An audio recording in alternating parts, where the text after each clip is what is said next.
अर्थ का अभिप्राय धन होता है। शास्त्र वचन है, धनम चह गोधनम पाहु, अर्थात उत्तम धन तो गाय है। जरा इस शास्त्र वाक्य पर विचार करें। मानव जीवन में भौतिक सुख समृद्धि की उपलब्धि धन से होती है।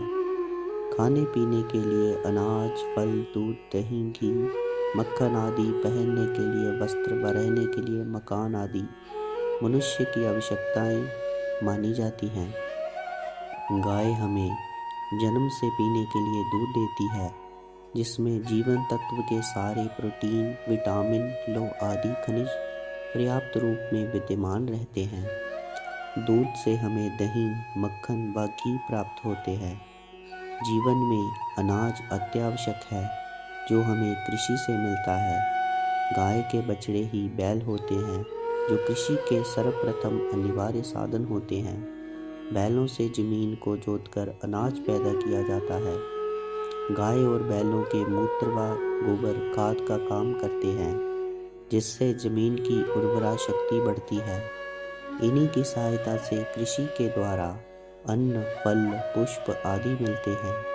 इन्हीं अनाज, फल, दूध, दही, घी आदि को बेचकर जीवन की जरूरत की अन्य चीजें भी प्राप्त की जाती हैं।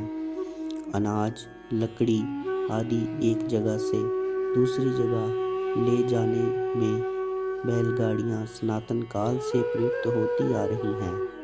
इस प्रकार गाय के द्वारा प्राप्त दूध, घी, अनाज, फल, लकड़ी आदि को बेचकर इन्हीं से बनने वाले वस्त्र आदि सामग्री एवं भवन इत्यादि बनाए जाते हैं। अर्थात धन के जितने भी साधन हैं, गाय हमें अनेक रूपों में देती है।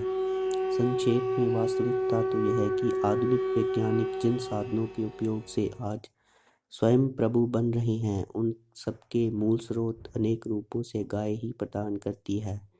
कभी कभी प्रत्यक्ष रूप से तो कभी परोक्ष रूप से। अतः सत्य है कि धन अर्थात अर्थ का सर्व प्रधान स्रोत गाय है। इसमें तर्क वितर्क की कोई गुंजाइश ही नहीं है।